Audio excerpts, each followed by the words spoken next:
Imagine standing on a quiet suburban street in the spring of 1961. The air smells faintly of cut grass and gasoline, but the world feels electric with change. Newspapers scream about the space race.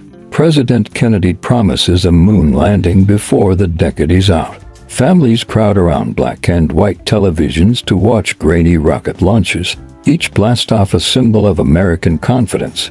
Out of that atmosphere of wonder and ambition comes a low mechanical hum.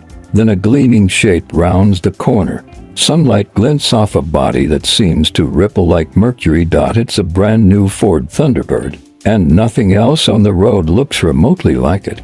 Its nose stretches long and smooth, the grille a shark's mouth of chrome. The roofline is impossibly low, glass curving in a single sweep from pillar to pillar. In a world still trading in boxy sedans and fading tailfins, this machine feels like it was teleported from an auto show dream. Strangers pause mid-conversation as it glides past. Children point. Even seasoned car enthusiasts can't help but stare. Because the Thunderbird doesn't simply suggest speed or luxury, it embodies the future that everyone has been promised. This was no marketing illusion. Ford's third-generation Thunderbird, built from 1961 through 1963, arrived at a moment when the American automotive industry was brimming with optimism but also hungry for reinvention. Detroit designers were shedding the flamboyant fins of the 1950s, yet no one wanted to retreat into plain utility. The public wanted something modern and daring, a car that reflected the technological confidence of the space age without losing the comfort and elegance buyers had come to expect. Ford answered that call with a vehicle that blended art, engineering, and cultural aspiration into a single package. Over 3 short model years it became a sales triumph, a design benchmark, and a lasting emblem of early 60s ambition. The Thunderbird was never meant to be just another luxury coupe. It was built to be a statement of possibility, a rolling proof that Detroit could capture the optimism of the new decade in steel and glass. To understand why it still captivates collectors and historians more than 60 years later, we have to trace how Ford invented an entirely new category of automobile and then filled it with audacious style.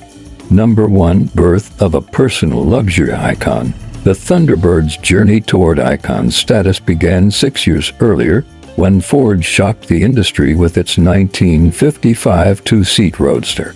At first glance, that original T-Bird looked like a Corvette rival, but Ford quietly aimed at a different bullseye. Chevrolet's fiberglass sports car catered to weekend racers and hot-blooded enthusiasts. Ford targeted professionals who wanted style and speed but weren't interested in stiff suspensions or stripped-down cabins.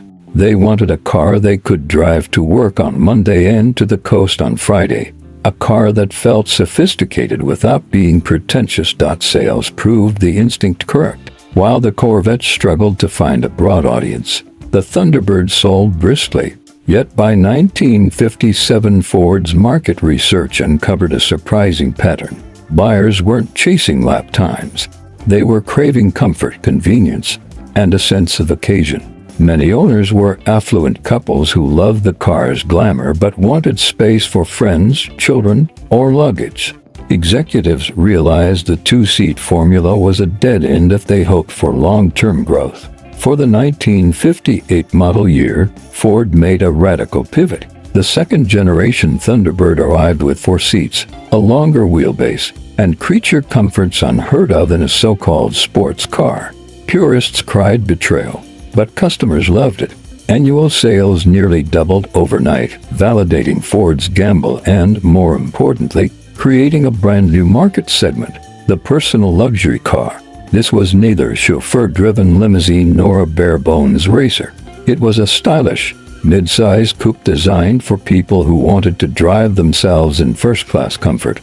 Detroit quickly noticed. Competitors scrambled to develop their own interpretations, but none could match the Thunderbird's mix of performance, polish, and unmistakable presence.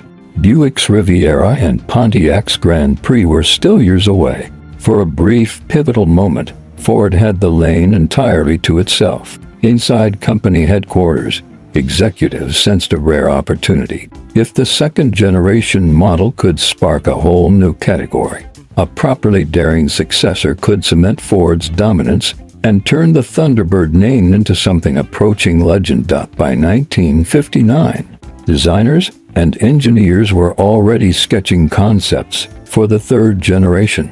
They knew the next T-Bird had to leap ahead of every rival reel or imagined and speak directly to the futuristic mood of the coming decade. The American public was captivated by rocket launches and supersonic jets. Buyers expected cars that looked ready to slip the surly bonds of Earth. Ford intended to give them exactly that, a personal luxury car that felt as if it had been drenched in an aerospace wind tunnel. And D then dropped, fully formed, into the showroom. The stage was set. A new decade demanded a new symbol. And the Thunderbird was poised to become the rolling embodiment of America's confidence at the dawn of the space age. Number 2. The market gap Ford exploited. When the 1950s rolled into the early 60s, American car culture was exploding. But it wasn't all chrome and tailfins. Beneath the glitter was a generation of younger drivers hungry for something different, something they could actually afford and have fun with. Detroit's big automakers kept pumping out massive sedans and high-powered cruisers. But for the average 20-something just starting a job or still in college, those cars were financially out of reach and frankly a little stodgy. Compact imports like the Volkswagen Beetle were sneaking into the U.S. market, proving that Americans were willing to trade size for personality and price. Ford's internal research spotted the shift early. Executives saw a widening gap between the cavernous family wagons of the suburbs and the tiny, bare-bones European cars gaining cult followings on college campuses.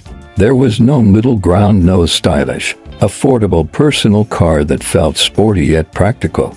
Lee Iacocca, then a rising marketing was inside Ford, recognized that this wasn't just a small niche. It was an entire generation ready to buy their very first new car. And they didn't want the same boxy sedans their parents drove. He pitched the idea of a sleek 4-passenger coupe that could be customized to fit almost any budget, stripped-down base model. Sure, performance-spec V8 with flashy trim. Also possible. The concept promised a low entry price but endless upgrade options, a formula that would let Ford capture both frugal college students and young professionals eager to show off. The project team called it a secretary's car, only as shorthand for its accessibility, but they were aiming at a far broader audience: students, young couples, and even older drivers looking for a fun second vehicle. This insight, understanding that freedom and individuality mattered as much as horsepower, became the seed that would grow into a cultural phenomenon. And Ford planned to reveal it in a way no one had attempted before. Number 3. Designing the dream from sketch to reality. Ford's ambitious plan needed a shape that could ignite instant desire. And in 1961 the assignment fell to a small team tucked deep inside the company's Dearborn Design Studios. They called the clandestine project Special Falcon, a nod to the compact Ford Falcon chassis that would quietly underpin the car. Starting with a humble platform was the only way to hit the low-price target, but the exterior had to look like nothing else in Ford's lineup. Young designer Gail Holderman's first pencil sketches showed a long hood, a short rear deck, and crisp side sculpting that gave the illusion of speed even when standing still. That single sketch, legend has it, made Lee Iacocca stop in his tracks. Holderman and fellow stylists refined the idea into a body that balanced aggression with elegance. They borrowed inspiration from European Grand Tour's low roof lines, recessed grille, muscular wheel arches, but simplified everything so it could be stamped by Detroit's mass-production machinery.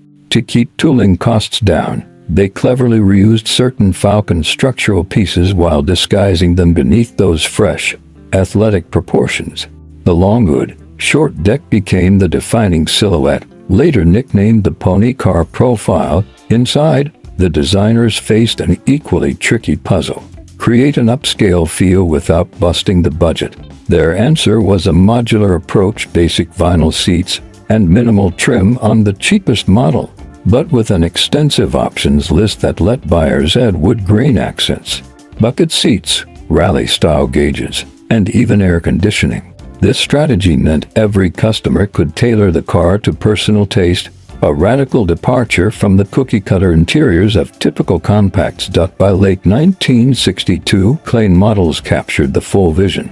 Executives prowled the design studio, running their hands across the sculpted fenders and realizing they had something special.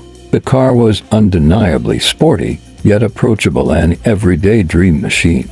Engineers quietly tested prototypes on Michigan backroads, fine-tuning suspension and engine choices while keeping the project cloaked in secrecy. Ford had never attempted a vehicle with this blend of affordability, performance, and sheer style. What remained was equally daring: finding a name and a marketing plan that could match the car's electric presence and change American culture forever. Number 4. Naming the legend and the marketing gamble. Even with the design locked in, Ford's new coupe still lacked an identity. Inside the company, a debate erupted that was almost as intense as the styling process itself. The right name had to be short, memorable, and convey both freedom and power. Early suggestions ranged from the ordinary like Cougar and Panther to the downright puzzling. One executive even floated T-Bird too, hoping to piggyback on the Thunderbird's prestige. But Lee Iacocca immediately rejected it. This wasn't a sequel. It was a revolution. The breakthrough came when a member of the design team, who loved aviation, proposed Mustang inspired by the legendary P-51 fighter plane from World War II.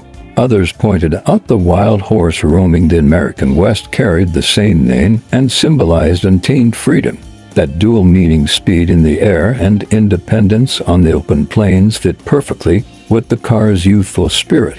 After some trademark wrangling and a few half-hearted objections from marketing staff worried about ranch imagery, Mustang galloped ahead of every competitor, and name alone wouldn't guarantee success. Iacocca and his marketing crew plotted a launch campaign unprecedented in automotive history. Instead of waiting for buyers to wander into showrooms, they decided to create a cultural event. Ford purchased prime-time television slots on all 3 major networks for a single evening, April 16, 1964, something no carmaker had ever attempted. They also arranged for the Mustang to appear simultaneously in every dealership across the country the very next morning. The goal was shock and saturation. The car would be unavoidable, from living room screens to showroom floors, in less than 24 hours. To heighten the mystique, Ford teased the car with cryptic newspaper ads and radio spots that hinted at something wild without revealing details. Even employees outside the project were kept guessing, which only fueled rumors. When launch day finally arrived, the Mustang wasn't just another model introduction, it was a nationwide spectacle. Crowds lined up outside dealerships before sunrise, ready to see what all the whispers were about. The gamble worked.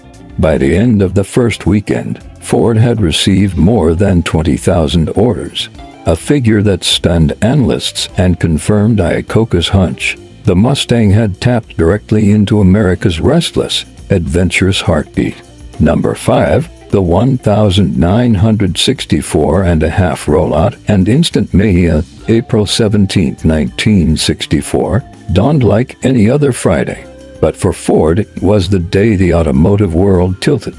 Across the United States, every single Ford dealership unveiled the new Mustang simultaneously, each showroom decorated with banners and wild horse imagery.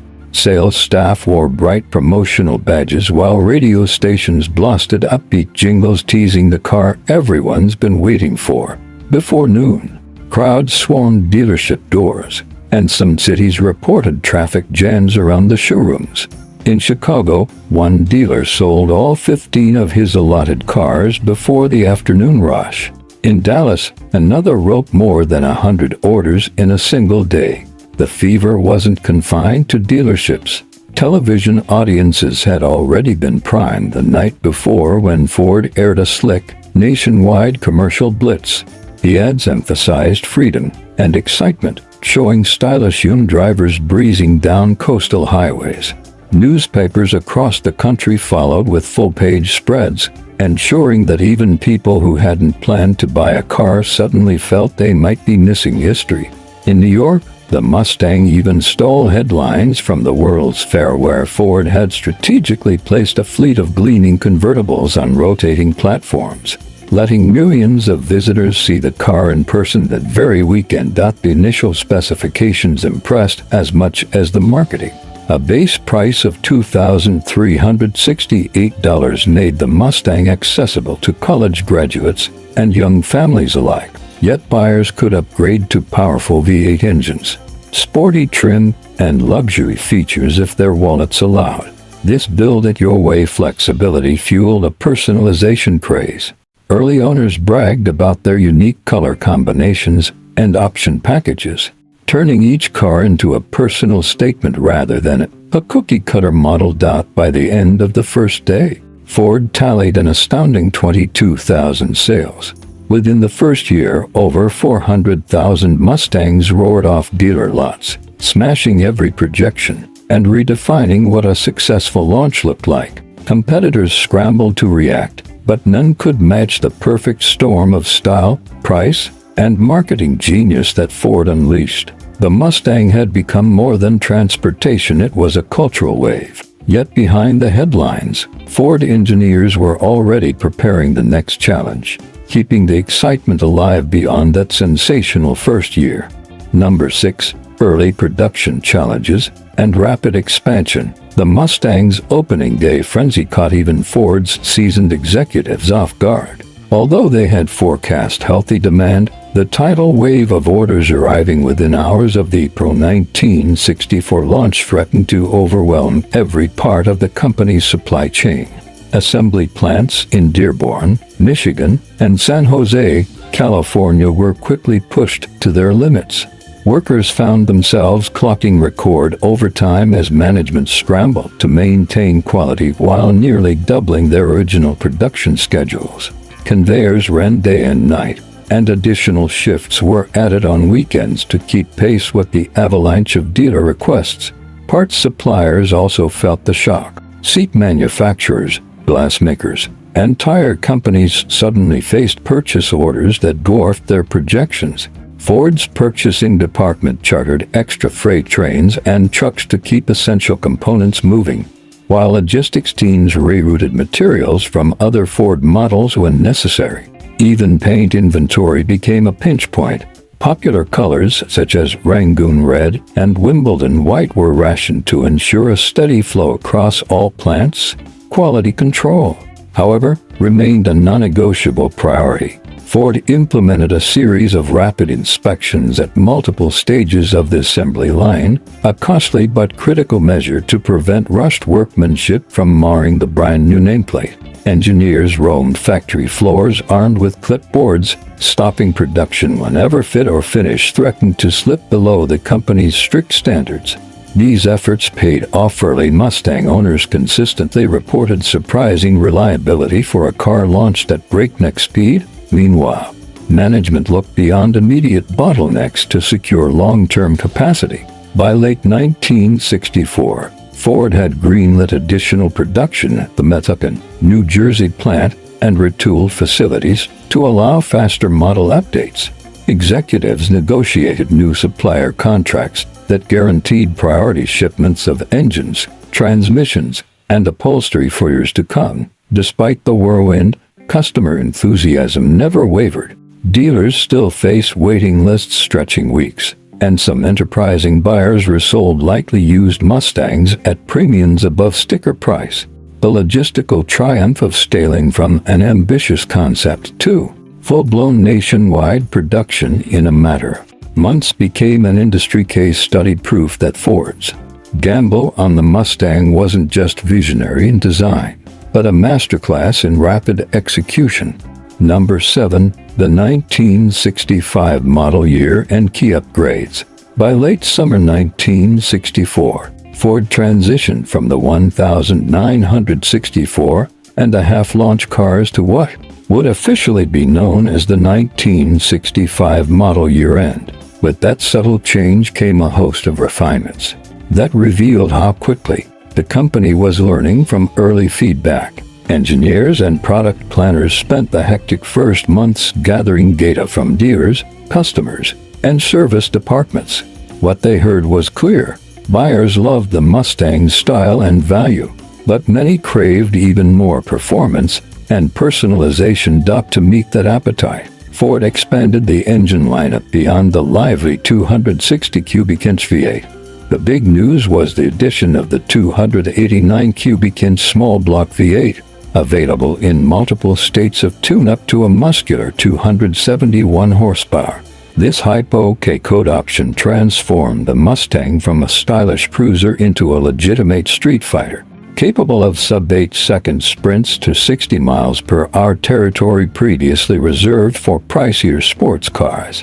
Buyers could also still choose the thrifty inline 6 or the original 260 V8, ensuring the Mustang retained its wide price spread. Cosmetic updates, though subtle, reinforced the fresh model year identity. The emblem on the front fenders shifted from Ford Mustang script to a cleaner running pony badge, and a new grille pattern with a floating pony logo sharpened the face.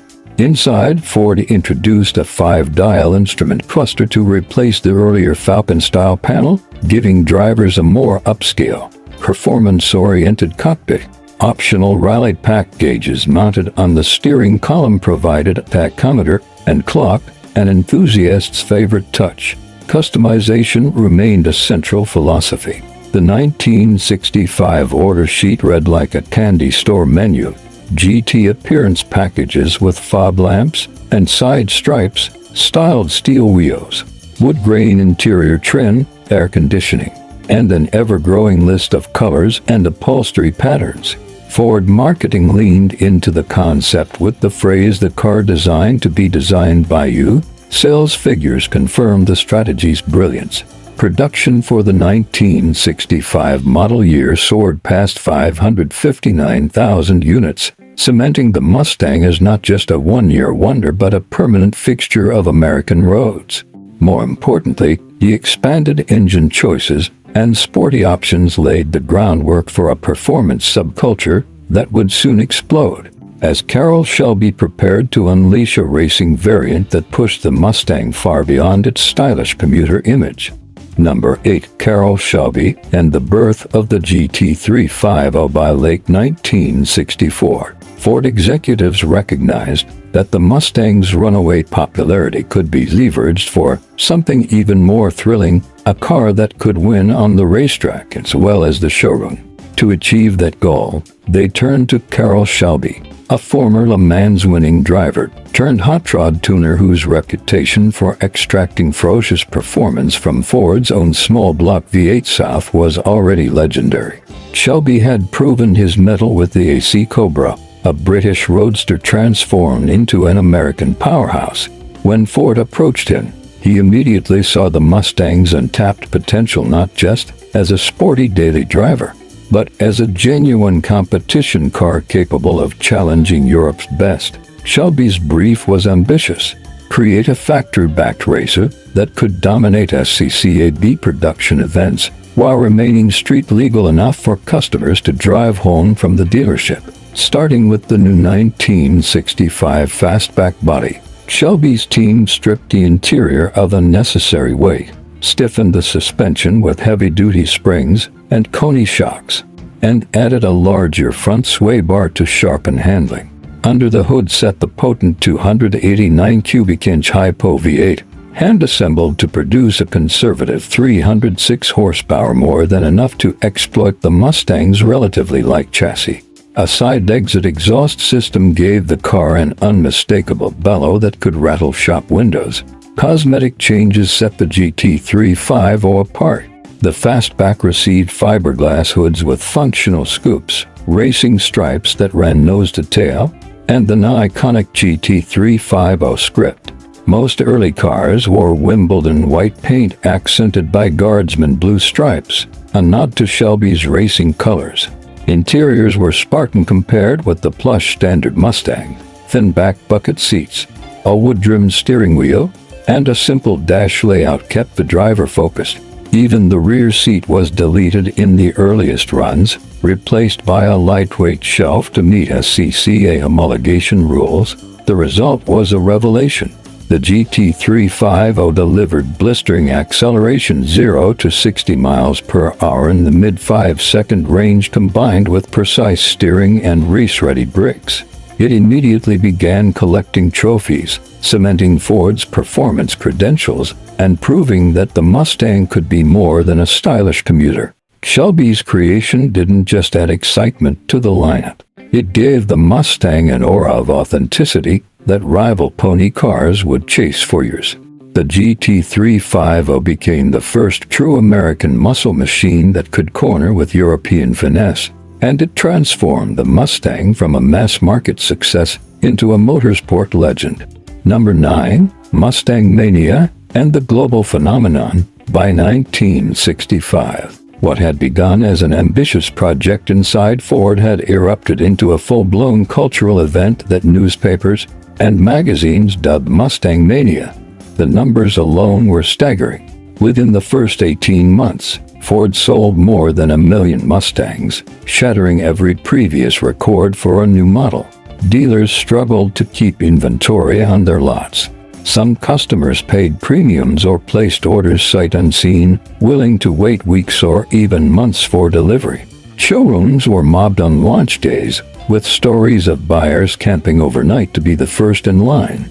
But sales were only part of the picture. The Mustang became an instant pop culture icon, woven into music, television, and fashion in a way few automobiles had ever achieved. Songs like Mustang Sally climbed the charts, turning the car's name into a lyrical shorthand for freedom and youthful rebellion. Hollywood quickly recognized the car's screen presence. Mustangs appeared in TV hits from Bewitched to The Man from U.N.C.L.E., giving audiences a constant reminder of its sleek silhouette. Even European publications, typically cool toward American iron, celebrated the Mustang's style and accessibility. The phenomenon crossed oceans. Ford exported Mustangs to Canada, Europe, and parts of Asia, often with only minor changes to meet local regulations. In the United Kingdom, the fastback's aggressive stance stood out among conservative sedans, while Australian buyers were drawn to the car's performance at a price far below that of imported European sports coupes. Ford cleverly used racing events and international auto shows to fan the excitement, reinforcing the idea that the Mustang was more than a domestic success. It was a global statement of American creativity and optimism. Advertising remained relentless and inventive. Ford's marketing department flooded magazines, billboards, and television with images of Mustangs parked beside beaches, ski lodges, and downtown clubs, each setting chosen to mirror the aspiration of different demographics. Special regional editions, such as the High Country Special in Colorado and the California Special, deepened the sense of exclusivity and local pride. By mid-decade, owning a Mustang signaled more than car ownership. It announced participation in a movement, whether driven by college students, young professionals, or celebrities.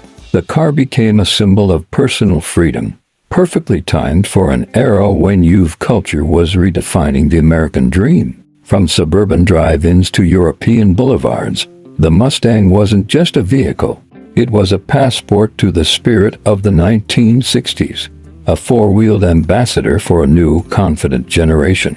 Number 10. Competing pony cars and the birth of a segment. Ford's overnight success with the Mustang didn't just capture buyers, it redefined the entire American car market, giving rise to what journalists quickly labeled the pony car segment.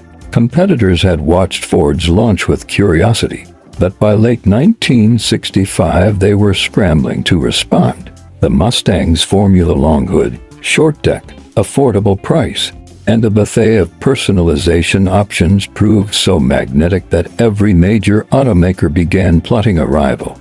General Motors was first to react. Engineers at Chevrolet fast-tracked a project originally known by the codename Panther, which would soon debut as the Camaro in 1966. Pontiac, smelling the same opportunity, prepared the Firebird to share Camaro underpinnings, but with a more upscale twist. Chrysler wasn't far behind, setting the stage for Dodge's Challenger and Plymouth's Barracuda, which actually predated the Mustang but hadn't captured public imagination until it was re-engineered. Even American Motors Corporation jumped in with the Javelin, hoping to snare youthful buyers who might otherwise drift toward the Big Three.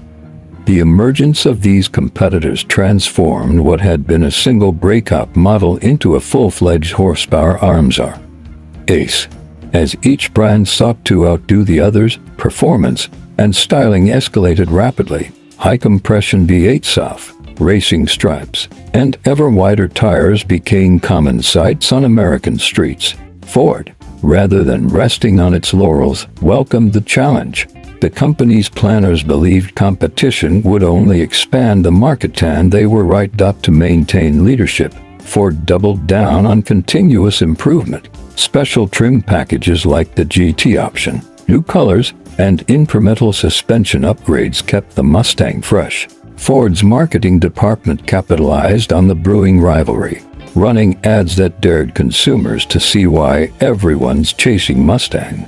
Magazines hosted head-to-head shootouts where the Mustang often retained the upper hand thanks to its balance of price, style, and everyday usability. More than a sales battle. This was a cultural contest. Young buyers reveled in the idea that their car wasn't just transportation, but a statement of identity. Whether you drove a Camaro, Firebird, or Barracuda, you were participating in a new national pastime where style, speed, and self-expression mattered as much as practicality. Yet through it all, the Mustang's early start and constant evolution allowed it to remain the benchmark pony car, the yardstick against which every newcomer measured success. Number 11. Styling evolutions and the 1967 redesign. By 1967, the Mustang had to grow up. Federal safety standards and the arrival of serious rivals like the Camaro forced Ford to rethink its bestseller without losing the magic of the original. The result was a car that looked more muscular and substantial while staying unmistakably Mustang. Overall length and width increased slightly, allowing engineers to widen the track and make room for larger engines, including Ford's potent big block 390 V8. Yet the classic long hood, short deck proportions remained intact. Design chief Gail Halderman softened some of the crisp edges, giving the sides a gentle Coke bottle flair and a more aggressive nose with a deeper grille. The fastback roofline stretched farther toward the rear, creating a sleeker profile that enthusiasts loved. Inside, safety was now part of the selling point. An energy-absorbing steering column, padded dash, and redesigned seat belts all became standard. Reflecting the changing regulatory climate, buyers welcomed the extra space and refinement. The 1967 model offered a quieter ride, improved handling thanks to a wider stance, and more sophisticated options like tilt-away steering and an overhead console with built-in map lights. Performance-minded customers gravitated to the new GT package, which paired the 390 V8 with heavy-duty suspension and power front discs, while the Shelby GT500 packing a fearsome 428 cubic-inch engine gave Ford a ready-made street hero. This redesign proved Ford could modernize the Mustang without diluting its spirit. It kept the car fresh against a wave of competitors and set the stage for even wilder variants as the horsepower wars of the late 1960s reached full roar. Number 12. The Shelby GT500 on the big block era. If the GT350 had hinted at the Mustang's racing potential, the 1967 Shelby GT500 roared it to life. Carroll Shelby's team answered the growing horsepower wars with Ford's massive 428 cubic-inch Police Interceptor V8, a big block that delivered 355 rated horsepower, but far more in practice. The engine's tidal wave of torque transformed the Mustang Fastback into a true muscle car, capable of sub-6-second 0 to 60 runs while remaining surprisingly tractable for street use. Externally, the GT500 announced its intentions with an elongated fiberglass nose, hood scoops, and twin high-beam driving lights set close together in the grille. Wide side stripes and sequential rear turn signals added visual drama, while a functional rear spoiler improved high-speed stability. Inside, drivers found the familiar Mustang layout enhanced by Stuart Warner gauges and a roll bar with inertia reel shoulder belts, a subtle nod to its racing pedigree. Shelby also tuned the suspension with stiffer springs and heavy-duty shocks, creating sharper turn-in without sacrificing daily comfort. The result was a car that could cruise effortlessly on the highway yet dominate a backroad sprint.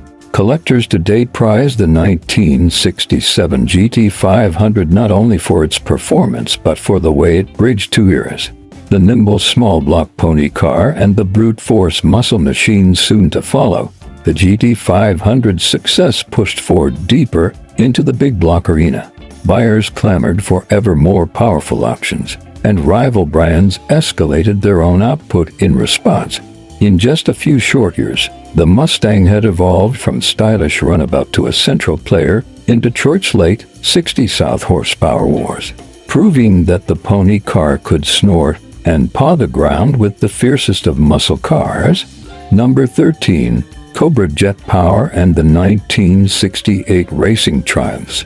By 1968, the Mustang's rivalry-fueled horsepower race reached a new climax with the arrival of the 428 Cobra Jet. This big block V8, born from Ford's drag racing program, was officially rated at 335 horsepower, but insiders knew the real figure topped 400. Engineers fitted larger intake ports, a high-lift cam, and rim air induction through a functional hood scoop, creating a street-legal monster that could humble many pure muscle cars at the Strip. The Cobra Jet debuted at the 1968 NHRA Winter Nationals, where a small fleet of factory-prepared Mustangs stemmed the competition. Straight off the trailer, they stormed through the quarter-mile, earning class wins and proving the Mustang could dominate professional drag racing. That same year, the public could walk into a dealership and order essentially the same package, a move that thrilled enthusiasts and cemented the car's performance reputation. Styling updates kept pace. The '68 Mustang sported revised side scoops, a bolder grille, and subtle safety improvements like a collapsible steering column and shoulder belts. Fastback models, especially when paired with the Cobra Jet or GT equipment, became instant street legends, delivering mid-13-second quarter-mile times while retaining daily driver civility. Pop culture added extra fuel to the fire when Steve McQueen piloted a Highland Green 1968 GT Fastback through the legendary bullet chase scene, its throaty V8 soundtrack echoing across San Francisco streets. The movie immortalized the Mustang's rebellious spirit and gave Ford marketing priceless footage of real-world heroics. With Cobra Jet power and Hollywood cool, the 1968 Mustang embodied the high-water mark of late '60s performance. It proved that the pony car wasn't just holding its own in the muscle era, it was setting the pace, turning heads from drag strips to movie theaters around the world. Number 14. Boss 302, Trans and Glory, and the 1969 model year. The 1969 model year marked a dramatic evolution for the Mustang. Ford stretched the body by almost 4 inches, giving the car a lower, meaner stance with quad headlights and a sweeping fastback profile. Beneath the sheet metal, the lineup splintered into a dizzying array of performance options. But the new Boss 302 quickly stole the spotlight. Conceived specifically to conquer the SCCA Trans Am racing series, the Boss 302 was more than a badge, it was a racing homologation special. Engineers blended a higher-revving 302 cubic inch small block with Cleveland-style cylinder heads, solid lifter camshaft, and a competition-grade suspension.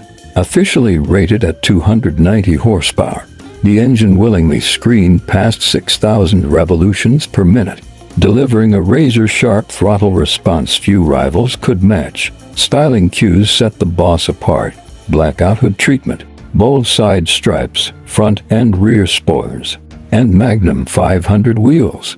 Inside, a Hurst shifter and 8,000 RPM touch reminded drivers that this was a thoroughbred built for the track. On road courses from Riverside to Watkins Glen, the Boss 300 battled Camaros and Firebirds in a season-long dogfight, ultimately clinching the 1970 Trans Am Championship and proving Ford's engineering mettle. The broader 1969 lineup also introduced the Boss 429 with its NASCAR-bred semi-Hemi big block, Mach 1 luxury performance trim, and a variety of new colors that reflected the psychedelic late 60s palette. Yet the Boss 300 stood out for its perfect balance of power and precision, a car equally at home carving apexes or cruising Main Street on a Saturday night. Today, collectors view the 1969 Boss 300 as a pinnacle of the original pony car formula, light enough to dance through corners, strong enough to embarrass larger muscle machines, and wrapped in unmistakably aggressive styling that still turns heads more than 5 decades later. Number 15-1970 refresh, and the high-water mark of classic Mustang performance. By 1970, the Mustang's dominance was impossible to ignore, and Ford gave the lineup a subtle yet purposeful refresh to keep momentum alive. The body retained the muscular stance introduced in '69, but designers simplified the look. Single headlights replaced the previous year's quads. The grille became cleaner and more aggressive, and taillights were reshaped into a recessed panel framed by bright trim. It was a visual cue that the Mustang had matured from youthful upstart to seasoned street fighter. Performance choices, however, remained gloriously excessive. The Boss 300 carried over nearly unchanged after its championship-winning season, now accompanied by the Boss 429, a beastly big block created to homologate Ford's semi-Hemi engine for NASCAR. Officially rated at 375 horsepower, but widely believed to top 500 in the right hands. The Boss 429 transformed the Mustang into a quarter-mile predator. Meanwhile, the Mach 1 package, available with everything from the reliable 351 Cleveland to the fearsome 428 Cobra Jet, offered a blend of luxury and muscle that appealed to a broader audience. On the track, the Mustang's legend only grew. Parnelli Jones piloted the Boss 300 to the 1970 Trans Am Championship, defeating Chevrolet's Camaro in a season-long duel that still resonates with racing fans. This victory cemented the Mustang's reputation as more than just a straight-line sprinter. It was a genuine road course warrior capable of outhandling and outlasting its fiercest rivals. Many enthusiasts consider 1970 the pinnacle of the first-generation Mustang. It was the last year before insurance surcharges, emissions regulations, and a looming fuel crisis began to choke Detroit's horsepower wars. Buyers could still walk into a dealership and choose from a dizzying range of engines, trims, and performance packages, each with its own character and soundtrack. In hindsight, the 1970 Mustang represents the high-water mark, a perfect storm of design, engineering, and unfiltered power before the winds of change began to shift. Number 16, 1971's radical redesign and the beginning of a new era. The 1971 model year ushered in the most dramatic transformation the Mustang had experienced since its debut. Ford designers, responding to customer demand for bigger engines and a more imposing presence, stretched the Mustang's dimensions in nearly every direction.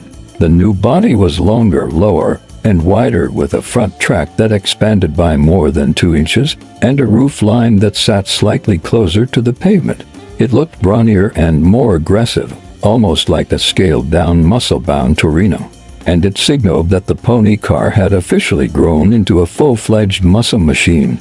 Under the hood, the changes were just as bold. Ford now offered the fearsome 429 Cobra Jet and the even wilder 429 Super Cobra Jet engines, each capable of launching the car down the quarter-mile with blistering speed. Buyers could still order small block options, but the marketing emphasis clearly shifted toward the big block thrill seekers. To handle the extra weight and power, engineers reworked the suspension geometry and upgraded the braking system, making the enlarged Mustang surprisingly composed on the road. Visually, the 1971 cars were a longer hood and a recessed grille with NACA-style scoops, while fastback Mach 1 models featured NASA hood vents and bold graphics that shouted performance. Inside, the cabin grew roomier, offering more comfort for daily driving but sacrificing some of the nimble feel that had defined earlier Mustangs. This redesign divided enthusiasts. Some loved the added size and straight-line muscle, while purists lamented the loss of the compact agility that made the original such a revelation. Yet, in the context of the early 70s horsepower wars, the bigger Mustang fit the market perfectly, at least for the moment. What no one could fully predict was how quickly looming federal regulations, rising insurance premiums, and a coming oil crisis would challenge the very concept of the muscle car. Number 17. The Mach 1 dominance and Boss 351 brilliance of 1971-1972. While critics debated the 1971 Mustang's larger dimensions, performance fans quickly discovered that Ford still knew how to deliver serious speed. At the top of the order sheet sat the Mach 1, now more dramatic than ever with its NASA-style hood scoops, honeycomb grille insert, and wild color options that seemed tailor-made for the psychedelic early 70s. Buyers could pair the Mach 1 look with nearly any engine, but the standout choice for enthusiasts was the Boss 351, a one-year-only marvel that proved Ford hadn't lost its engineering edge. The Boss 351 used a specially prepared 351 cubic inch Cleveland V8 with a high-lift solid lifter cam, 11.7-to-1 compression, and 4-bolt mains and overbuilt small block that thrived on high revs. Factory ratings listed 330 horsepower, but period tests revealed the car could run the quarter mile in the low 14-second range on street tires, often outpacing heavier big block rivals. A close ratio for speed, 3.91 traction lock rear end, and competition suspension rounded out a package that balanced brutal acceleration with surprisingly sharp handling for such a large platform. The Mach 1 badge itself became a performance brand within the Mustang family. From the base 300 to the mighty 429 Cobra Jet, Mach 1 buyers could tailor the car to their exact mix of show and go, with options ranging from luxury interior trim to drag strip-ready gearing. Despite the rising insurance premiums that were starting to choke the muscle car market, Ford moved tens of thousands of Mach 1 south, proving the name still carried real excitement.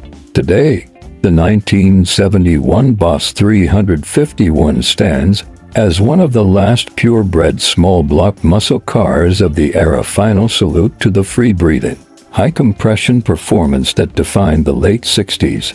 Collectors prize its rarity and balance, while the broader Mach 1 lineup remains a symbol of Ford's determination to keep the Mustang at the forefront of style and speed, even as storm clouds of regulation and an impending oil crisis gathered on the horizon. Number 18. Emissions rules, insurance surcharges, and the first signs of the muscle car slowdown. By 1972, a different kind of horsepower war was unfolding, one fought not on drag strips, but in government offices and insurance boardrooms. Federal emissions regulations grew stricter as concerns over urban smog and public health mounted. For the Mustang, this meant new exhaust gas recirculation systems, lower compression ratios, and the adoption of unleaded fuel-compatible engines. where the Boss 351 once proudly wore its 11.7-to-1 compression. The 1972 lineup dropped ratios closer to 8.5-to-1, instantly shaving significant power. Horsepower ratings themselves shifted to the new net standard, which measured output with accessories installed, making the drop look even steeper on paper. A 275-horse Cobra Jet suddenly appeared to have only 248 horsepower, unsettling buyers who equated big numbers with bragging rights. At the same time, insurance companies began classifying high-performance Mustangs, especially Mach 1 South and any car with a 4-barrel carb or Cobra Jet script, as high risk. Premiums skyrocketed, sometimes doubling or tripling for young drivers. Stories circulated of owners being denied coverage outright unless they detuned their engines or removed performance badging. For many enthusiasts, the financial barrier became as significant as the regulatory one. Ford responded by emphasizing comfort and style, expanding grande luxury trims and promoting features like power windows, plush upholstery, and quieter cabins. Advertising shifted toward refinement rather than raw speed. Performance packages remained available but were less prominently marketed, a subtle acknowledgement of the changing climate. These converging forces marked the beginning of the muscle car slowdown. While the 1971-72 Mustangs could still deliver thrilling acceleration, the era of cheap, factory-built street racers was drawing to a close. The Mustang would survive, but it would need to evolve, trading some of its rebellious roar for the resilience to navigate a more cautious, regulated decade ahead. Number 19. The 1973 redesign, and the last of the big-body Mustangs. For 1973, Ford gave the Mustang's big-body generation one final refresh, a careful balancing act between style, safety, and tightening federal regulations. At first glance, the car looked familiar, but subtle changes signaled the new priorities of the mid-70s. The most visible update was the larger, protruding front bumper wrapped in energy-absorbing urethane to satisfy new 5 mph impact standards. Chrome guards disappeared in favor of a seamless, body-colored design that added visual weight to the nose. The grille was simplified with a bolder horizontal pattern, and turn signals shifted outward, giving the front end a wider, more planted stance. Out back, revised taillight bezels and a matching impact-absorbing bumper echoed the theme. Inside, Ford focused on comfort and compliance. A redesigned seatbelt system with warning buzzers, high back bucket seats, and additional sound insulation hinted at the growing emphasis on safety and refinement. Options such as air conditioning, full-length console, and power accessories became increasingly popular as buyers leaned toward grand touring luxury rather than dragstrip ferocity. Even the steering ratio was tweaked for lighter effort, matching the Mustang's gradual pivot from muscle car to personal coupe. Under the hood, the reality of emissions controls continued to bite. The once mighty 351 and 429 Cobra Jet engines saw further reductions in compression and timing, leaving the 351-2V as the most common choice. Ford no longer quoted eye-popping horsepower figures. Instead, it highlighted drivability and reliability on regular unleaded fuel. Despite these shifts, the 1973 Mustang still carried undeniable presence. Its long hood, fastback roofline, and muscular haunches remained dramatic in an era of increasingly boxy sedans. For many enthusiasts, it represented the last gasp of the true big Mustang, a final curtain call before downsizing, and the fuel crisis would reshape the pony car landscape forever. Collectors today view the 73 as a transitional classic, bridging the wild performance of the late 60s with the more measured realities of the decade to come. Number 20-1974 Mustang II, a whole new direction. When the all-new Mustang II debuted in late 1973 as a 1974 model, it marked the most dramatic break in the car's history.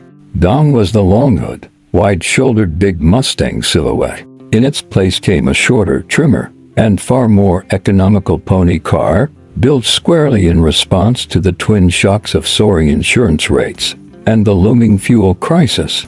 Based on the compact Ford Pinto platform but engineered to a much higher standard, the Mustang II was nearly a foot shorter and hundreds of pounds lighter than its predecessor. Ford's designers leaned into a crisp, European-influenced look with sharp fender lines, a formal grille, and a neatly tailored fastback or notchback roof, signaling that efficiency and maneuverability now mattered more than raw horsepower. Under the hood, the changes were equally sweeping. The base engine was a 2.3-liter four-cylinder, the first time a Mustang carried anything less than 6 cylinders, while a 2.8-liter V6 served as the mid-level option. A small block 300 to V8 eventually returned, but in a detuned state that prioritized drivability and emissions compliance over outright speed. Ford marketed the car not as a muscle machine but as a right-sized personal coupe, easy to park, frugal at the pump, and civilized enough for an era of rising gas prices and stricter safety rules. Critics initially balked at the downsizing, yet the Mustang II struck a chord with buyers who suddenly valued practicality.